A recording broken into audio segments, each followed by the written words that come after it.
नमस्कार, आप देख रहे हैं एनएसडी टाइम्स। यहाँ खबरों का सिलसिला कभी रुकता नहीं। मैं अंजलि हाजिर हूँ आपके सामने इस खबर के साथ।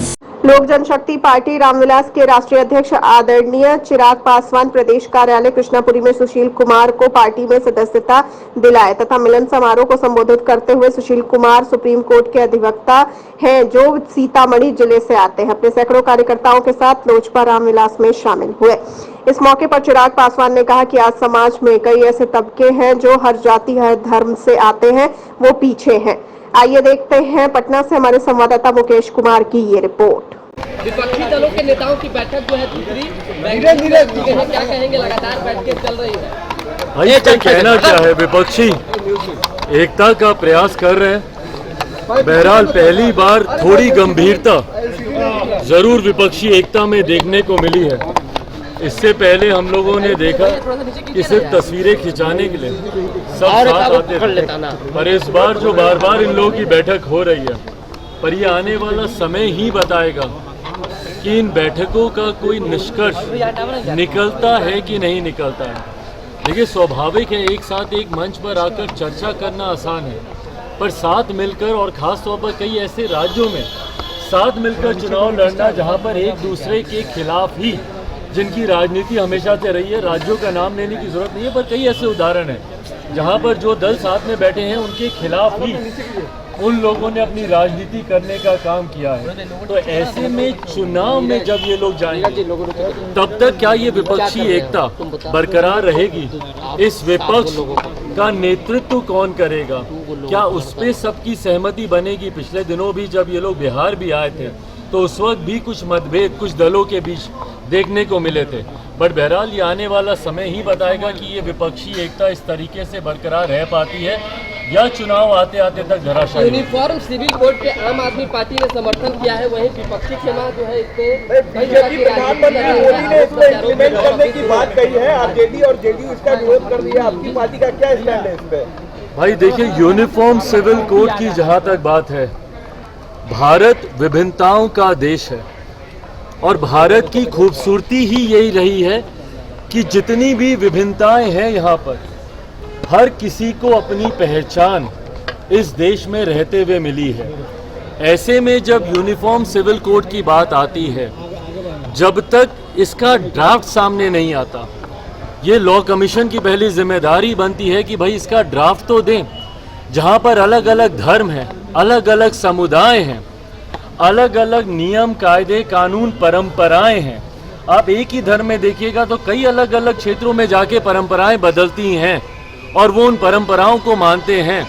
अगर आप हिंदू मैरिज एक्ट को ही ले लें तो आप ऊपर नॉर्थ में अलग हैं, डाउन साउथ जाते जाते तक नॉर्थ में उसके नियम कायदे कानून अलग हैं, रिश्तेदार जनरेशन्स में आप नहीं कर सकते, डाउन साउथ जाते जाते अपने अंकल के साथ आप शादी ब्याह कर सकते। तो कई ऐसे नियम कायदे कानून हैं।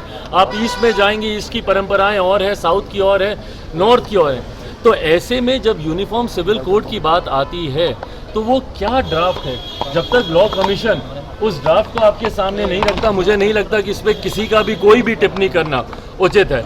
एक बार वो ड्राफ्ट आएगा, उस ड्राफ्ट को मैं मेरी पार्टी पूरी गंभीरता से हम लोग उसका अध्ययन करेंगे और उसके बाद ही उस पर अपनी टिप्पणी देना उचित है। जिस तरह से एनडीए की तरफ चले गए, अब तक आपका स्टैंड क्लियर नहीं हो पाया है। अरे प्रभु, ये कोई चर्चा का विषय थोड़ी है कि मैं किसके साथ जा रहा हूँ नहीं जा रहा हूँ। मैंने बार बार इस बात को कहा, सही समय आने पर, आज चुनाव तो नहीं है ना भाई, ना ही कल चुनाव आ रहे हैं, ना ही कोई चुनाव की अधिसूचना अभी आई है। अभी समय है और मैं निरंतरता में एक ही बात को मैं कहता रहा हूँ कि जब चुनाव सामने आएंगे, गठबंधन किसके साथ होगा, यकीनन लोक जनशक्ति पार्टी रामविलास अगला चुनाव गठबंधन के तहत लड़ेगी, पर वो किसके साथ गठबंधन होगा वो सही समय आने पर ही फैसला लिया जाएगा। अमित शाह ने कहा कि नीतीश कुमार पलटू है, उन पर भरोसा नहीं किया जा सकता है, हर बार पाला बदलते हैं, ऐसे के साथ कैसे सरकार हम चला सकते हैं? भाई ये बात भारतीय जनता पार्टी से बेहतर तो कोई नहीं जान सकता। कितनी बार नीतीश कुमार जी ने उन्हें धोखा देने का काम किया है। तो ऐसे में जब आदरणीय केंद्रीय गृह मंत्री अमित शाह जी ने इन बातों को रखा है तो वो सही बोल रहे हैं इस बात को लेकर। नीतीश कुमार जी ने ना सिर्फ भारतीय जनता पार्टी को बल्कि हर उस गठबंधन को और अपने ही हर उस नेता को धोखा देने का काम किया, जिनका साथ लेकर इन्होंने आगे बढ़ने का प्रयास किया। भाई दूसरे दल तो दूर की बात है, जिन्होंने अपने नेताओं को नहीं छोड़ा हो। कोई भूल सकता है इन्होंने जौहर साहब के साथ क्या किया, या दिग्विजय बाबू के साथ क्या किया, या शरद यादव जी के साथ क्या किया, या इनकी अपनी पार्टी के नेता आरसीपी जी जो आज इनसे अलग हुए हैं, उनको किस तरीके से इन्होंने प्रताड़ित करने का काम किया।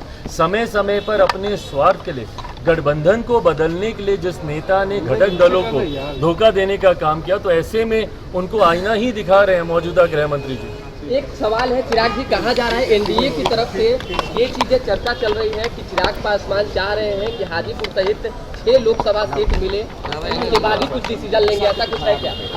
भाई हाजीपुर सीट पर तो कोई चर्चा की गुंजाइश ही नहीं है ना। हाजीपुर मैं पहले भी कह चुका हूँ, मेरे नेता के अधूरे कार्यों का, किसी भी पुत्र का धर्म होता है कि वो अपने पिता के अधूरे कार्यों को पूरा करे।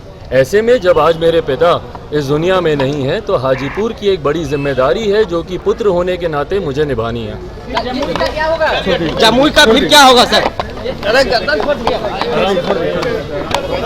इस कड़ी में बस इतना ही। ताजा तरीन खबरों के लिए बने रहिए NSD टाइम्स के साथ। मुझे इजाजत दीजिए, नमस्कार।